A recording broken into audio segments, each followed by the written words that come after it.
World, how is it going? Today, boys and girls, we're talking about House of Dragon, otherwise known as shenanigans, because that is all that is going on in this show right now. Don't get me wrong, I love the show. I love the show, but the disrespect in some of these characters is mind-numbing. Let's get into it.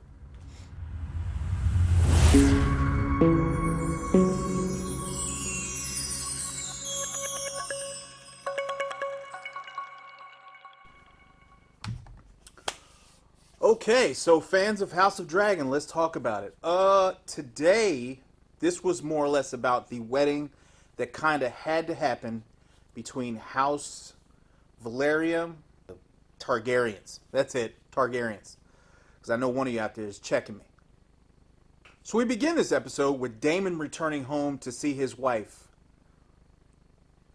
Asterisk on wife. But he returns home nonetheless, and she approaches him on horseback. Now, Daemon did not utter a single word. This woman had an entire conversation by herself and ended up with a broken body and dead. I'm pretty sure she died. She died. All by herself she had this conversation, and she died. So I thought that was rather comical, but it's pretty good nonetheless. Next, we check on the king, who does not seem to be faring too well. He seems to be dying from scabies or something along those lines. But his skin is not looking good. Okay, so he looks like he's about checked out. He's coughing up blood. He's doing all kinds of stuff. So before that happens, we got to get this wedding underway. So we head towards House Valarya to find out what's going on with Chrysalis and his house, and making wedding preparations. In doing so, we find out that Chrysalis' son is he's gay, and that his lover is not happy about the impending wedding, but he understands, I assume, what it is he has to do. So, yeah, they're trying to figure out how to just make this basically some like an appointment and kind of get this over with and move on with their lives. This is nothing but for show, for either side. They don't love each other, and that's what they're doing. Then we move to my boy Sir Christian, who is in his feelings. He is in his feelings. Okay? I think Daemon took the wrong one to the brothel. That is my honest opinion. Daemon should have grabbed Sir Christian and be like, "Yo, let's go look at some ladies tonight. Let's go do something." That way he could, because he is losing his mind. He is losing his whole mind. What are you doing, sir? What are you doing? You can't have this one. Okay, there's an entire world out there, and he is completely upset about this one woman. She doesn't love me. Please, we can run away together. Leave the crown, leave everything, and just run away with me. We can eat oranges and shit. Bitch, what? That don't sound appealing to nobody. Not nobody. Okay? Even poor motherfuckers that don't sound good to. So then we get to the wedding. And the disrespect is running rampant through this entire sham of a wedding. And it must be stopped. First, we have Sir Christian, who is standing in the corner moping about the booty he can no longer have. We also have Chrysalis' son, whose name I do not know. I'm sorry, you're going to get me on that one. His boyfriend is I guess upset. He's trying to get a leg up in this whole dynamic. So he approaches Sir Christian, who is already damaged because the woman that he loves is about to be married off. So then he basically threatens him and tells him, "Listen, you know I love him, but I know you love her. You keep my secret, we'll keep yours." Is it really a secret at this point? Like, does anyone in this room not know Okay, you've been over there pitching woo for that. That's talking shit for all y'all young folk. You've been over there talking, running off at the mouth, giggling, kiki, with this dude for the last hour since this wedding started. You're so, doing all that kind of stuff. You need to chill out. Your wife is right there again. Wife, dad watching. He was like, "The f is he? Go get him. Can't be doing that shit right now." I know it's that everybody at this party knows that he's gay. There's nothing wrong with that, but you can at least try to hide it. Like, how you even invite him? How you invite your lover to your wedding, man? You know? You don't think that's gonna piss him off, maybe? Anyway, moving on.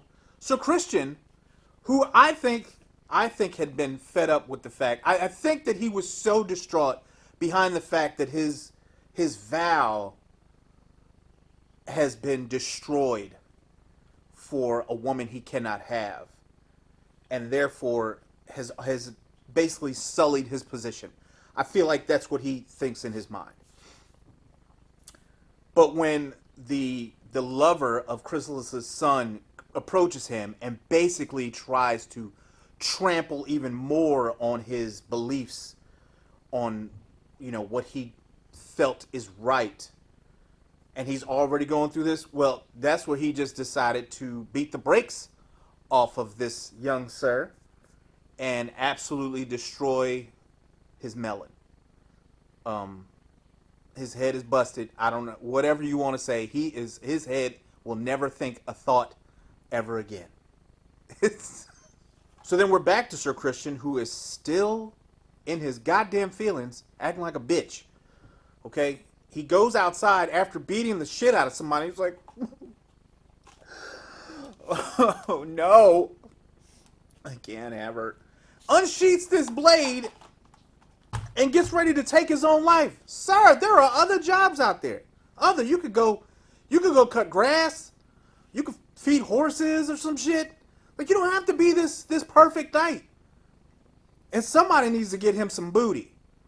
That's what they need to do. They need to take him out. Put your arm around him. Take him downtown. Get him a drink or two and get him some booty. Because he is losing it. Losing his mind. Meanwhile, the king is not faring so good. We're back to the king again. He's bleeding. It's probably from the long-ass trips in that small-ass carriage. And then last but not least, my boy Daemon. My boy Daemon is still my favorite character. Without question, is my favorite character. But he is very quickly becoming the creepy uncle that nobody wants to invite to anybody's party. You know the one I'm talking about? The one that brings money, starts passing out money to children, but then accidentally rubs on them and then tries to say it was an accident. That's Daemon. That's what Daemon's becoming. I'm no longer convinced that he has a plan that he is following. I feel like he's just, I don't know what he's doing. You just gonna disrespect the king right there by grabbing your niece's face right in front of him and just be like, hey, how about me and you? My wife is dead. Did you hear? You want to be wife number 2? I just feel like he is just straight up disrespecting everybody. And the king watching, he like, I mean, you Daemon will step to anybody, take whatever he want, however he want. I feel like that's the part of Daemon that I like. But him, just like, it just seemed to walk around and you can take it too far. You can't just have whatever you want. You know what I'm saying? And I know the king got to be like, he done kicked him out of the kingdom like 3 or 4 times. And this man just keeps showing up. And you can see the fucking look on his face. Because he does not, he don't want him there. And every time he comes back. Did you see his face? What? Oh, fuck. His face said it all. He is so sick and tired of Daemon. He's tired of Daemon. He don't want nothing else to do with this dude. So, the queen saves Sir Christian. And I don't know what she's going to use him for, but I guess maybe she feels like... I think, personally, she's going to try to convince him to marry her or something along those lines. She seems nice or whatever, but that's what I think. I am enjoying this episode. I'm enjoying these episodes so far. They're very entertaining. Some of them, like this one, were kind of funny to me, and I don't know, man. I'm excited to see where it goes. So, you let me know what you think. Like, share, subscribe if you enjoy the content, and I'll see y'all for the next episode. Chill.